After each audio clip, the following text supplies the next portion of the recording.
Hi, I'm Chris, and this is Miniforum's new mini PC from them that they sent out to me in exchange for this review. This model here is called the Elite Desk Mini, the HM50. Now, this is powered by a Ryzen 5 4500U. It comes with 16 gigabytes of RAM and dual channel. You can get two storage configurations, and that's NVMe storage that it does have, so the faster storage, SSD of either 256 gigabytes or 512. All models have Wi-Fi 6, which is the AX200 card with Bluetooth 5. It has two LAN ports on it, 6 USB 3 ports, and it can run 3 displays. And you can even install two additional drives in this, which are 2.5 inch. It will take a SATA 3, either SSD or your old-fashioned spindle hard drive. And in my time using this mini PC, it is one of my favorites so far, and you'll see why in this in-depth review. Inside the box, you'll find a user manual, our charger. Now, this charger is 65 watts. We have an HDMI cable, our EU power cable, and they include a bracket for mounting this on the rear of a monitor or a TV, and another bracket here for a 2.5-inch drive, and some screws that are used for that VESA mount and to install a 2.5-inch drive. So up the front here we have our power button with a status LED behind it, dual array microphones, a Type-C port that supports 4K 60, that's USB 3.1 spec, two USB 3 Type A ports, and separate audio for microphone and then out. And good quality out of these, there's no noticeable static over them and any problems with that. And then on the back here we've got two LAN ports, so one is 2.5 gigabytes and then this the single gigabit LAN. HDMI 2.0A, display port 1.4A, so both of those are 4K 60, so you can run 3 times 4K 60 monitors, and then our power delivery Type-C to power this. So if you do have a power delivery Type-C charger, then you can use this to power this particular device. A lock slot right there, and 4 USB 3 ports. And then either side, we have vents. So there's a vent there, and then on the left side, there's a vent and a BIOS reset button, which is very handy to have if you happen to mess up any of the settings in the unlocked BIOS. The frame around the outside of this mini PC is alloy. That's made out of metal. The bottom is plastic and plenty of vents here, as you can see. There are the hooks for the mounting bracket if you wanted to put it on the back of a TV or a monitor. And just how high is it? So the height of it, this is 5.5 centimeters, and then the dimensions of it are 15. So 15 centimeters by then 15 centimeters. And lastly, the top plastic again, there are the wireless antennas in here, so the wireless 6 that this has, Minisforum, and it's painted with a matte paint job. There are gaps all around the edges here, again just to let in air, so it's got plenty of ventilation, this mini PC. So getting access to the internals is not difficult. There are 4 screws around the outside and the lid just simply pries off. But a bit of a tip here, you can either put the mounting bracket on it, pull it off, or what I did is just use a screwdriver, just put it in here a little bit inside that gap there, and you can use that then to just pry and pull it right off. So there's a couple of good things in the internals here that I do like. What I'm seeing here, that they've got a heatsink on the SSD. We have also a heatsink over the top of the VRMs, which a lot of manufacturers don't even bother with. And you can install underneath this, there is a wireless card. You can install another card and upgrade and change that if you wanted to do so, but it does come with the Intel AX200 with Bluetooth 5. And we do have the SATA 3 connectors. There are 2 of them. So you use that bracket I showed you before, and you can install those 2 extra drives to really increase your storage capacity. And you see that they just fit in there for transit. This is just a little rubber cover there, and they nicely fit in there. They're not going to go anywhere. So my model that I got sent, it's a review unit, does come with 16 gigabytes of RAM. So they have used Kingston brand RAM, and there are 2 sticks of DDR4 RAM there installed of 8 gigabytes. This is where the 2.5-inch drives go, so you can fit both of them on the rear of this. So this is why the mini PC is a little bit bigger than others, because it can take these 2 drives, and then the bracket goes over the top to keep them in place, and you connect up those cables and put that all back together like so. And here is a look at the cooler. So why I said they were both intake vents is this fan is just pushing around the hot air, but there are the gaps around the top of the lid where the heat will escape and dissipate through there, and it's sucking in from the sides and all around it really. So this is a very large fan, and I'll let you know about the fan noise and the thermals in this in-depth review.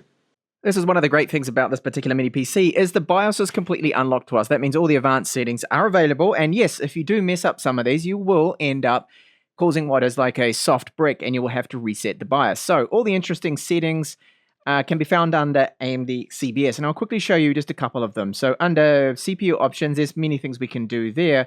But some of the ones I want are UMC common options. And you'll find, well, memory timings under there if you wanted to try and just get that up a little bit or tweak the timings. That is when you can definitely run into problems with it not booting up. And this option right here is where you'll find our graphics configuration. So you can't dedicate more like 2 gigabytes of RAM the normal kind of way, but this is the way to do it here with the iGPU configuration. So you can set it here to game optimized. And what game optimized does, it will dedicate, I believe, 2 gigabytes if you have 16 gigabytes of RAM, or 4 gigabytes even if it has 32. So I will change that over. That's the only change I'm making here.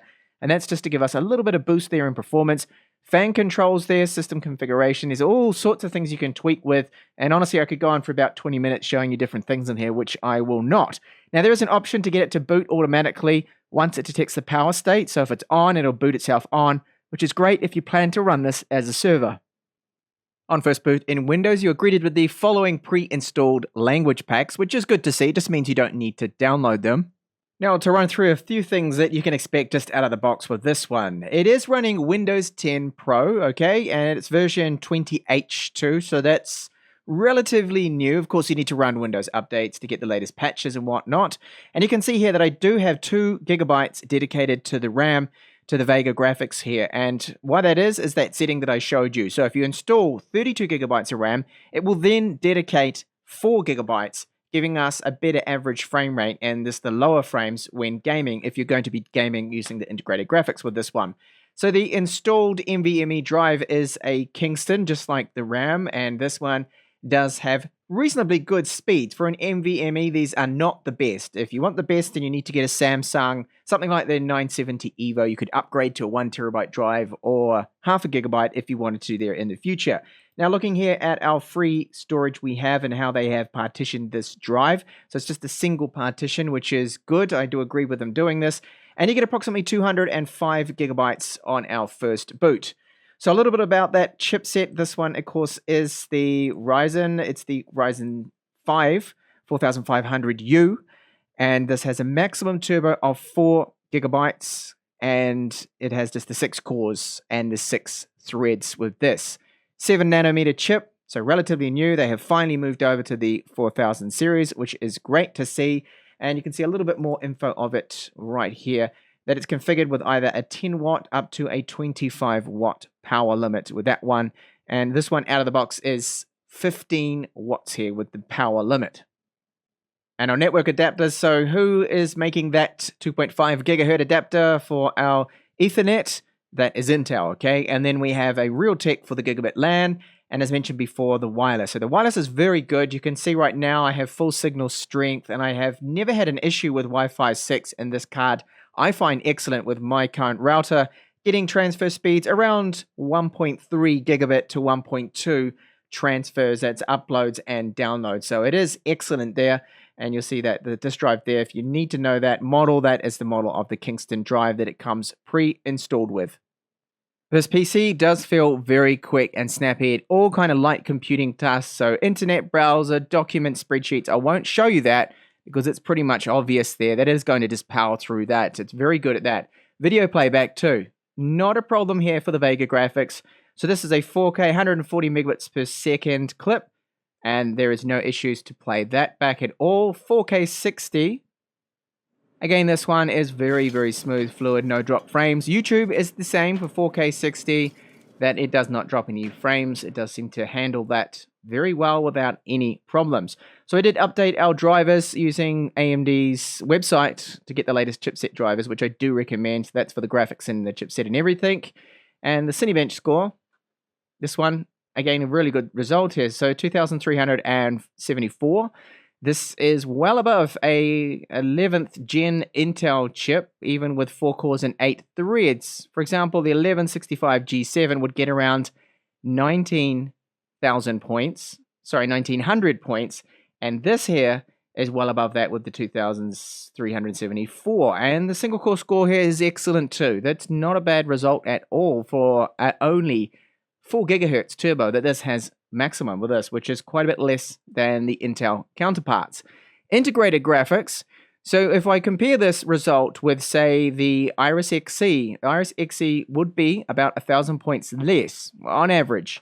So it does all right. Still, the Vega and the 4000 series Vega graphics, not bad at all for a Night Raid score here, 3D Mark. And this is the PC Mark 10 score, 4,727 points. For a 6-core chip is very good. That's great. And here is our Geekbench 5 score. So a little low. Single core score here with the Intels is about 1,500. So this is a good about 400 points less.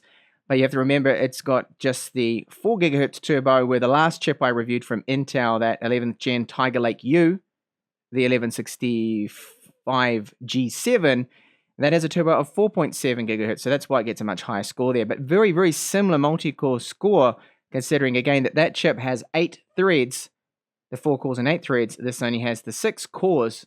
So it does really well there for the performance. Now, thermals is another area that is absolutely fantastic on this. So you barely hear the fan. I mean, I can't hear it. I tried to get a recording of it, and I'm picking up more my Tower PC's fan than I am the fan in the Mini PC. It is that good. The fan noise it's pretty much like a silent Mini PC. You don't hear it. And the maximum on these cores here, you can see the maximum that the CPU is getting up to, the chipset, excellent. 70, under 74 degrees there. That is great. And it does pull a maximum wattage here, the chipset, peaking around 25. So they've got the 25 watt power limit set with this particular model here. And the cooling can definitely handle it. In fact, the cooler on this could handle the 8 core, I believe, and 16 thread models. So something like the 4800U could be possible with this cooling to run just without an issue. Power use, so this is not bad at all. So under idle conditions with nothing plugged in apart from a wireless mouse receiver, 5.7 to 6.5 watts is what it is jumping around at. Chrome with 5 tabs open, approximately 14 watts. And then under load, this was testing Cinebench, 45 watts there. So it's not bad on the power use at all. So quite a low powered machine, especially the idle. 4K video editing with Adobe Premiere Pro, and I have a timeline here that has various different 4K 100 megabit clips in it. And the timeline's not too bad. I have it only set to a quarter here for our playback resolution. I think if you set it to full with this kind of bit rate, it does then run into a little bit of lag. But when I do play it here, it seems it's running at 30 frames per second, which is good. That's now at the half, so that's fine. This is with very just basic edits and a very, very basic timeline here. There's no color coding, none of that is going on. No grading, sorry, no color grading at all here. So now I take a look at the export time for 1 minute of footage, and we'll see how long it takes with my tests that I do on these mini PCs. This is with the YouTube preset that I will set it to, which is 4K Ultra HD export. And I got 1 minute of footage right there, and I'll just hit start on the timer and export. So that's about a second delay. Now, the last mini PC, sorry, the last Intel that I looked at, which was that Tiger Lake U, it did it in a very quick 42 seconds, and that is because of Intel's quick sync. So this will not be as fast. I'm still sure it will be a very good time, though, considering it's a Ryzen 4000 series. All right, it's about to finish up. So once that disappears, the progress bar. Okay, so that was, you could say, approximately 53 to 52 seconds. Under 1 minute is still excellent, and considering it's the 6 cores there, the CPU was at 100% load, and it only taxed the graphics to about 50% there. And over to gaming performance. So this is The Witcher 3, a very demanding AAA title, and we have here what is 100% GPU use, which is normal because this, of course, being so demanding. But the clock on this is very good. So it holds the maximum turbo for the Vega graphics, which is 1500 megahertz, the whole time. And we have a very steady average frames per second. 720p setting, of course, I have set it to the lowest. and I have everything on the low visuals. But getting up to around now almost 50 frames per second is excellent for integrated graphics, considering this game and just, well, how demanding it is. So it is using the 2 gigabytes dedicated, and if you did install 32 gigabytes of RAM, that would then have 4 gigabytes allocated with the settings I showed you, and shared RAM for the GPU can go up to about 7 gigabytes of use here too. So great to see that it is holding the Vega graphics turbo at 1500 megahertz the whole time, and a very stable, very playable average frames per second. And I've stepped it up now to an even more demanding game, and this is more recent, Cyberpunk, which I call Cyber Hype myself, but Cyberpunk 2077, 30 frames per second. This is a good about 7 frames per second on average, more than the 11th gen Intels with the Iris Xe graphics. So that is impressive that we're able to get this performance. Lower settings here, of course, okay? I wouldn't run any higher than this, and a very low resolution too, just to try and get it the most playable possible. So I think some people may be able to game at this kind of frame rate. I personally couldn't, because in the fight scenes you are later on, when you've got fights going on, you will get dips of down to about 23 frames per second, 24, pretty choppy. But I believe that this performance is probably actually better, and visually, than the PlayStation 4. Wow. But hey, at least it can run it, and so much better than the 11th gen Iris Pro graphics we get on the Intels. And lastly, GTA 5. So, 60 frames per second. This is so playable, 1080p. And yes, there was a little bit of tearing just there when I look around. You can see some definite visible tearing coming through. If I set VSync, then that would help on that, of course, to get rid of it. So just jump in the car, go for a quick spin around the block here, and we'll check on that frame rate. But again, look at the turbo. The GPU on the Vega graphics there, holding continuously, never dips down, the maximum 1500 megahertz. And that's just great to see, because other units that I have reviewed in the past sometimes had issues with that dropping down, that it was throttling a little bit, but there is absolutely no throttling that is taking place with that BIOS setting that I had configured it at the start. It just runs flawlessly here. And look, we're keeping up at 45 frames per second. This is just great performance, considering its integrated graphics. I know GTA is an old title, but still, who would have thought that a mini PC and APU inside one of these, an AMD one, would be able to play this game when it released with this kind of performance?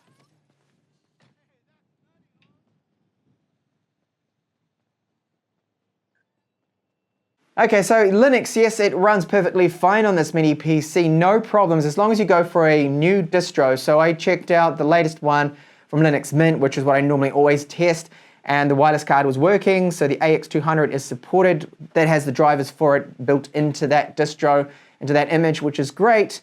And the audio was working, so there are no problems there with all of that, and even the gigabit LAN and all that to the 2.5 gigabit LAN. So excellent thermals on this. This is one of the best things about it, is the fan noise is absolutely fantastic. You can't hear this thing. It is so quiet.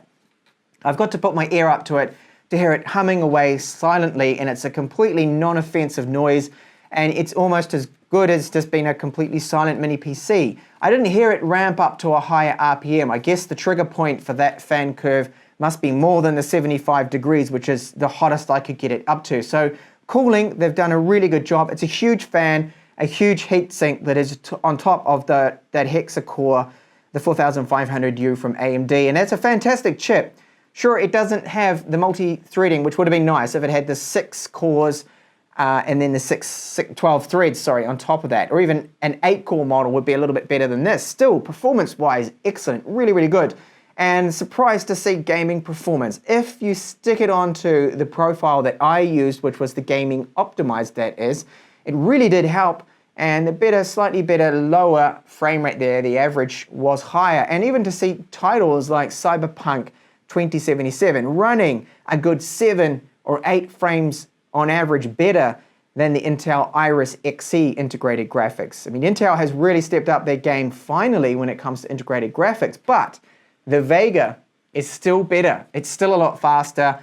The Witcher 3, GTA 5 all ran really good. I mean, GPU prices are currently just completely bonkers. They're crazy, nuts, really insane prices on GPUs at the moment. If you're really strapped for just playing a bit of light games on the side, then something like this can do it, but you need to lower the graphics settings and the resolution down as I mentioned when I showed you that. So really, it got the Wi-Fi 6 on here on board as well. We can add it to other drives. It can run 3 displays. It really covers it all. And the only con, seriously, the only con that I can find with this model here is its pricing. I believe it is a little bit overpriced, and I do hope that Minisforum, they watch this review, that they can work on getting that pricing down a little bit, make it a bit more competitive. I know it's a relatively newer kind of chip, but it's still last gen though, isn't it? 4000 series, they're on the 5000 series now. There are some shortage and supply issues, so I hope that they can get that price down a little bit, and otherwise this is a fantastic mini PC here if you're in the market for one. Does come recommended. Thank you so much for watching this review, and I'll catch you in the next one.